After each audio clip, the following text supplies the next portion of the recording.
O mergulho profundo de hoje explora algo que pode ser descrito sem nenhum exagero como uma mudança tectônica na inteligência artificial e na robótica. Com certeza. E a sensação ao ler essas fontes é de estar diante de uma daquelas rupturas de paradigma, sabe? Daquelas que dividem a história da tecnologia em um antes e um depois. Exato. O nosso foco absoluto hoje é a arquitetura Ion-Phi e o ecossistema operacional Phoenix. E só para deixar bem claro logo de cara, a análise de hoje não é sobre mais um modelo de linguagem gigante gerando textos, nem sobre uma atualização incremental, tá? Não tem nada de truque estatístico aqui. A pilha de documentos que alimenta a nossa discussão de hoje é densa, é complexa e, honestamente, absolutamente fascinante. Estamos trabalhando com 3 documentos técnicos centrais. Isso, a arquitetura formal do sistema operacional, a seção matemática fundadora para o documento técnico e a arquitetura duração Ion-Phi. Mas não para por aí, né? A gente tem um material direto dos desenvolvedores que adiciona uma camada de urgência a tudo isso. Tem uma nota corretiva sobre como o sistema transmite aprendizado, uma nota provocativa sobre evolução estrutural e algo que ancora toda a teoria. As imagens dos testes, né? Exatamente. Imagens de testes reais, gráficos gerados em um ambiente Linux através do Jupyter. É material de engenharia pesada, comprovado em código. A nossa missão com essa análise é muito clara para quem acompanha a evolução da tecnologia com a gente. O objetivo é entender como estamos passando de máquinas que apenas calculam o tempo, fatiando a realidade em pequenos pacotes isolados, para máquinas que de fato vivem o tempo em uma duração contínua. E existe uma diretriz estrita dos próprios criadores que serve como nosso norte hoje. Não vamos começar pela filosofia. É tentador, mas não. Pois é, a abstração é muito tentadora, mas o nosso ponto de partida vai ser a matemática. Os testes práticos que rodaram em código e, claro, o impacto brutal que essa arquitetura tem na indústria. É o único caminho honesto para lidar com uma proposta tão radical, porque quando se fala que uma máquina vive o tempo, a tendência imediata é achar que a gente está entrando num terreno de ficção científica, né? Ou de poesia, mas a documentação prova o contrário.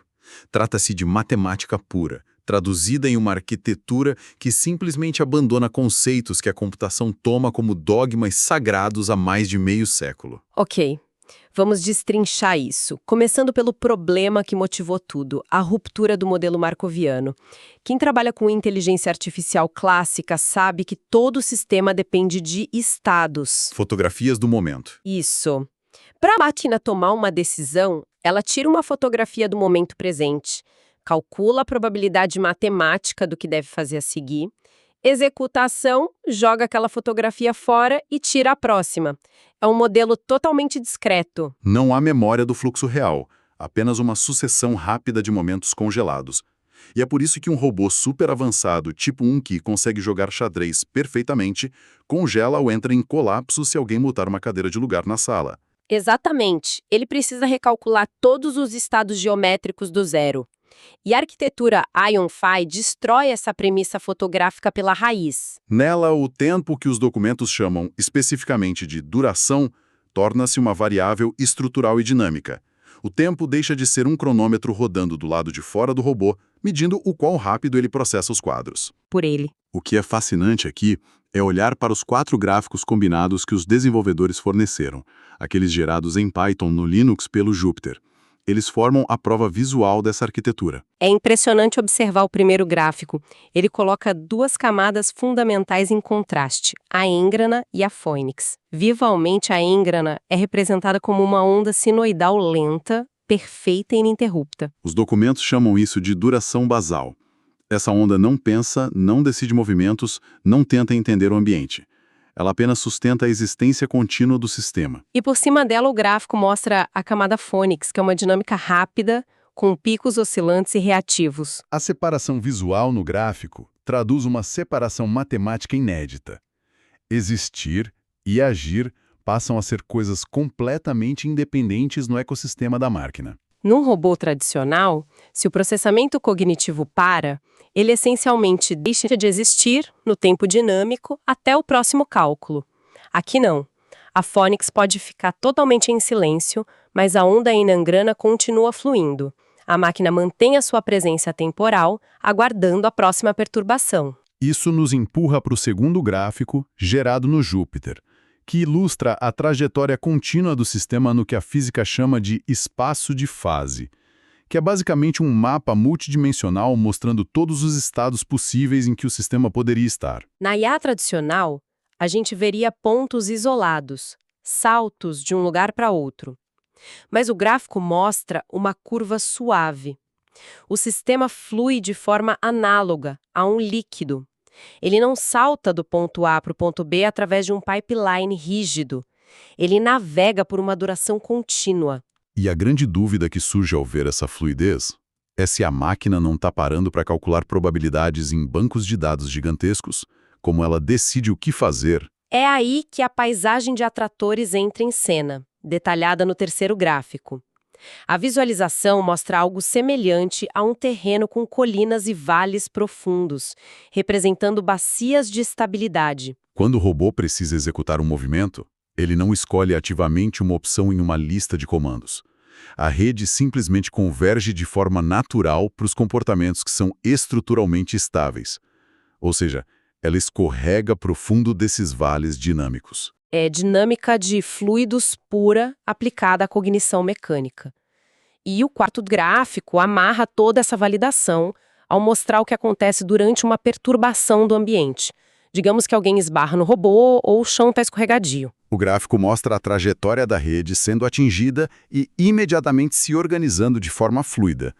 A rede absorve o impacto físico e ajusta o movimento seguinte, sem precisar acionar um alerta vermelho para recalcular o modelo 3D inteiro da sola. O impacto vira apenas mais uma variável dentro da onda contínua. E um detalhe fundamental que sustenta a gravidade desses testes é o ambiente em que eles foram executados. Tudo isso rodou no Ubuntu usando Python. Exato. Em termos de computação, sistemas operacionais clássicos e linguagens como Python são ambientes puramente sequenciais, baseados em arquitetura binária discreta. Zeros e uns, ciclos de clock rígidos. Os próprios criadores definem isso como um ambiente hostil para testar uma teoria de duração contínua. É como tentar provar que a água flui usando apenas blocos de Lego. E, no entanto, forçando essa matemática complexa dentro de um software discreto, o comportamento de fluxo contínuo sobreviveu aos testes. A discretização imposta pelo processador tradicional virou apenas uma aproximação física, um gargalo minúsculo, mas o princípio cognitivo do fluxo prevaleceu. Isso elimina qualquer dúvida de que estamos lidando com um projeto de engenharia executável e pronto para o silício, não com uma tese acadêmica bonita flutuando no vazio. Exatamente por ser tão fundamentado na engenharia, as consequências práticas começam a desafiar o senso comum.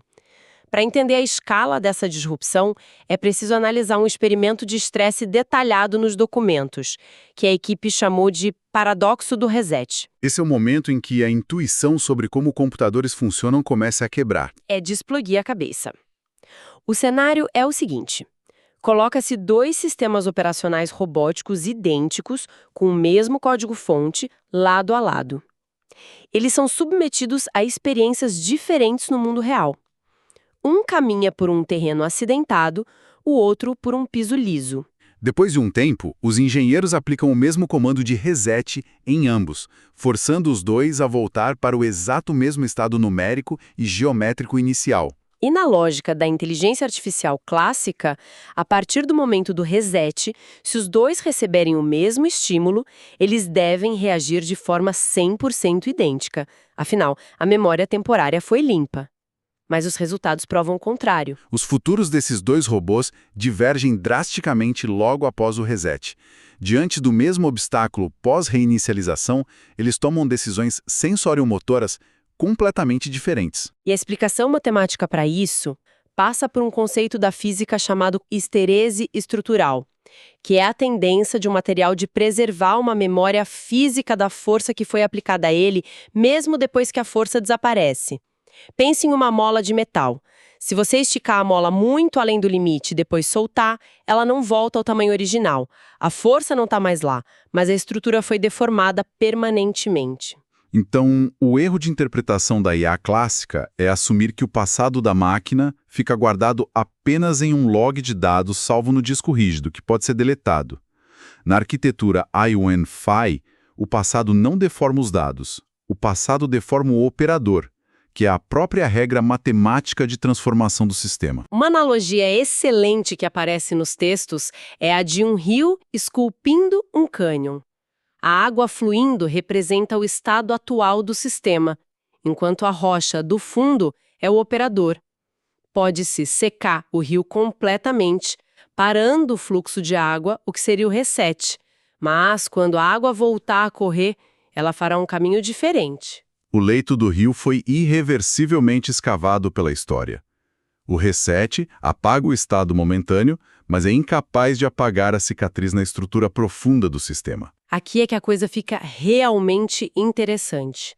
Essa constatação muda totalmente a relação da engenharia robótica com a falha. Nos documentos, isso é formalizado como SA, erro como condição de aprendizado. Na IA atual, usando técnicas como RLHF, o erro é tratado como um desvio estatístico. É um ruído inconveniente. Quando o modelo erra, a matemática trabalha para penalizar e apagar aquela rota na próxima atualização, tentando limpar o sistema. Mas na Phoenix, operando sobre a arquitetura ION, o erro deixa de ser um ruído para se tornar uma força estrutural primária. Um erro mecânico no mundo físico que não deixa cicatrizes na rede não ensina absolutamente nada. A avaliação dinâmica captada por uma camada interna chamada Frones atua afinando a sensibilidade temporal do sistema logo após uma falha. A rede torna-se momentaneamente mais plástica. O caminho neural que resultou em uma frustração motora ganha uma deformação profunda, uma cicatriz estrutural documentada como third factor. E a consequência disso na ponta dos motores do robô gera o que os engenheiros nomearam de decisão por inviabilidade. É uma inversão genial de lógica. Quando um robô tradicional tenta pegar um copo, ele consulta uma lista massiva de possibilidades e tenta executar a ação com maior chance de sucesso. O robô movido pela Phoenix não faz isso. Ele agarra o copo corretamente porque todas as tentativas incorretas anteriores cicatrizaram e afundaram as rotas erradas na arquitetura. A ação correta simplesmente brota da rede porque as alternativas escorregaram para uma inviabilidade dinâmica. O impossível foi eliminado pela passagem e pela fricção da história. Conectar essa engenharia de eliminação de erros ao quadro geral da indústria esclarece o porquê de os desenvolvedores estarem tão focados no impacto comercial. E aqui o clássico paradoxo de Moravec ganha os holofotes. Para refrescar a memória de quem nos ouve, o paradoxo de Moravec é a constatação irônica de que o que é difícil para os humanos é fácil para a IA, e vice-versa. É trivial fazer um computador vencer o campeão mundial de xadrez, mas as habilidades sensório-motoras de uma criança de 3 anos comandar numa sala bagunçada exigem montanhas colossais de processamento. A arquitetura ION-FI ataca exatamente a raiz desse paradoxo. Se conectarmos isso ao quadro geral da indústria, a tentativa atual de resolver esse paradoxo é um pesadelo logístico. Os robôs humanoides tentam navegar filmando o ambiente com várias câmeras, enviando esse vídeo para nuvens, onde redes neurais transformam pixels em malhas 3D, calculam trajetórias, avaliam colisões. Quer dizer, tudo isso gasta um tempo enorme. Só então um comando volta para os motores. O resultado é um custo absurdo. O CAPEX, que é o investimento em hardware caro, e o APEX, os custos diários de manter dezenas de data centers rodando, tornam a automação em larga escala financeiramente intolerável. A Phoenix remove quase toda a necessidade de manter essa representação simbólica 3D atualizada a cada milissegundo. O mundo exterior entra não como um modelo geométrico a ser renderizado, mas como uma mera perturbação física no campo fluido da duração do robô. E a rede absorve e se ajusta. Mas o grande salto econômico se revela quando esse sistema é otimizado para rodar em hardwares neuromórficos de ponta, como os processadores Loy-Hi da Intel. Diferente dos chips normais, que consomem energia o tempo todo, a arquitetura neuromórfica é baseada em eventos assíncronos. Ela só gasta energia quando há um pico de informação real. A combinação de uma matemática de duração contínua, rodando sobre chips que só disparam sob demanda, faz o consumo energético despencar por ordens de magnitude. A promessa é o fim da dependência de supercomputadores na nuvem apenas para fazer um braço robótico dobrar uma toalha. A computação pesada passa a ser feita localmente. Contudo, permitir que uma máquina aprenda cicatrizando os próprios erros no mundo físico imediato levanta um alerta vermelho massivo sobre segurança. É aceitável que um robô tente pegar um copo de várias formas erradas. Mas é inaceitável que ele decida descobrir empiricamente que colocar a mão num fogão aceso é uma rota inviável. O dano ao hardware e aos humanos ao redor seria catastrófico antes do aprendizado se consolidar. A solução documentada envolve criar fronteiras muito rígidas antes do aprendizado orgânico acontecer, divididas em duas camadas vitais, o Web Center e a Vestia. O Web Center atua como uma âncora simbólica clássica, governada por humanos e operando de forma isolada do núcleo fluido. A função dele não é ditar como o robô deve dobrar uma toalha, mas estabelecer limites negativos absolutos. Ele crava leis intransponíveis, sinalizando que determinados comportamentos não podem sequer existir. E a Vestia funciona como um traje sensorial avançado, uma curadoria multimodal da experiência. Ela monitora as perturbações que entram no sistema e atua como um filtro rigoroso. Ela garante que apenas as perturbações úteis atinjam o núcleo e se transformem em cicatrizes de aprendizado, bloqueando estímulos que representem danos críticos. Essa arquitetura em camadas resolve o impasse comercial da robótica autônoma. No entanto, é neste exato ponto da análise que a nota corretiva enviada pelos desenvolvedores precisa ser trazida à mesa. Deixar de endereçar isso seria um erro de interpretação. Há um risco enorme de concluir que o aprendizado gerado por esse atrito físico morre junto com o robô que experimentou. A nota enfatiza incansavelmente o conceito de transmissibilidade estrutural. A dúvida que surge é se o passado deforma o sistema irreversivelmente através de uma experiência no mundo real, gerando uma história singular. Como uma máquina compartilha esse ganho com o resto da frota? A nota corretiva faz uma distinção cirúrgica. A memória episódica, o registro de que a máquina tropeçou num cabo de vassoura às 3 da tarde, é um evento local. A Phoenix não transmite diários de bordo para a nuvem. O que é transmissível é a dinâmica estrutural, a inclinação prévia que aquela cicatriz gerou em toda a rede. O documento classifica isso formalmente como herança estrutural coletiva. O impacto de milhares de robôs operando em dezenas de fábricas, sofrendo microfalhas diferentes, não é perdido. O que os engenheiros conseguem extrair da frota veterana é o perfil de tensão da rede. Essas inclinações, que tornam o sistema mais resiliente, são decantadas, combinadas matematicamente e fundidas em uma versão mestre da camada basal, criando o que eles chamam de engranadores. Um robô recém-fabricado, saindo da caixa hoje com a nova atualização, não recebe um banco de dados listando coisas que ele não deve fazer. Ele herda uma predisposição dinâmica. A rede neural dele já nasce com uma tensão física em sua geometria de atratores, que o torna instintivamente hábil a lidar com pisos molhados, mesmo que nunca tenha dado um passo no mundo real. Então, o que tudo isso significa? Essa fundação nos arrasta inevitavelmente para a nota provocativa dos autores, que serve como ponte entre a matemática provada e a filosofia. Quando se compila tudo o que foi comprovado até aqui, a conclusão dos arquitetos da IonPhi é imponente. Não estamos olhando para um mero sistema operacional robótico. As especificações técnicas descrevem a gênese de um ecossistema evolutivo de máquinas. Isso levanta uma questão importante. O embasamento dessa provocação viaja no tempo e coloca duas visões colossais em choque. Durante o último século, a tecnologia foi dominada pela perspectiva de Albert Einstein sobre o tempo. Na física relativística, o tempo é tratado como uma dimensão espacial, uma linha que pode ser medida e fatiada. É o tempo dos relógios, a fundação dos ciclos das CPUs. Mas houve uma resistência brutal a essa visão geométrica no início do século XX, liderada pelo filósofo francês Henri Bergson. Bergson argumentava que a física, ao transformar o tempo em uma régua espacial, estava ignorando a essência do tempo vivido. Ele propôs o conceito de duração contínua, uma realidade onde o passado não fica para trás, mas empurra e pressiona o presente continuamente de forma completamente irreversível. E a ironia da história da computação é que engenheiros sempre ignoraram Bergson porque a duração contínua parecia pura metafísica inatingível.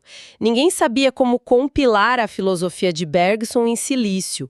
A arquitetura clássica exige pacotes discretos de bits, o que a camada Ng-grama, a Phoenix e a duração Ion provam em código executável é de arrepiar. Os desenvolvedores conseguiram engenheirar a duração de Bergson, a intuição puramente filosófica transformou-se na matéria-prima operacional que vai guiar as máquinas físicas do futuro. É a transição definitiva de um modelo algorítmico baseado na otimização do passado fotográfico para um modelo estruturado na inclinação contínua em direção ao futuro. A força colossal desse ecossistema reside na sua capacidade de abraçar a incerteza e o caos constante do ambiente físico como o verdadeiro combustível do movimento. Foi uma jornada densa para quem acompanha a gente, mas absolutamente necessária. Cobrimos desde a frustração do modelo markoviano tentando operar no mundo real, passamos pelos 4 gráficos gerados no Linux, provando o fluxo fluido da matemática, até compreendermos o paradoxo do reset e o aprendizado fundamentado na fricção do erro em hardware neuromórfico. Vimos como a camada de segurança protege o sistema de danos fatais, enquanto permite que a máquina contorne o paradoxo de Moravec e a consolidação da herança estrutural no mundo prático. Para encerrar essa análise, fica uma provocação que emerge diretamente da soma dessas tecnologias, uma semente para reflexão autônoma de quem nos ouve. Se as futuras máquinas absorverem os solavancos caóticos da realidade, acumulando profundas cicatrizes estruturais geradas pelos seus próprios erros físicos, e se esses sistemas conseguirem transmitir toda essa intuição silenciosa, despida de qualquer memória declarativa para gerações seguintes de robôs recém-construídos nas linhas de montagem, não seria exatamente esse o momento em que se testemunha o nascimento artificial daquilo que na biologia sempre foi classificado simplesmente como instinto? Fica a pergunta. O que muda na percepção humana sobre as máquinas quando um robô agir de forma segura no ambiente caótico, não porque foi pré-programado, mas porque é guiado por uma pulsação herdada, um instinto silencioso forjado através do esforço de milhares de ancestrais de silício que ele nunca conheceu. O pensamento e tanto para digerir. Até o nosso próximo mergulho profundo.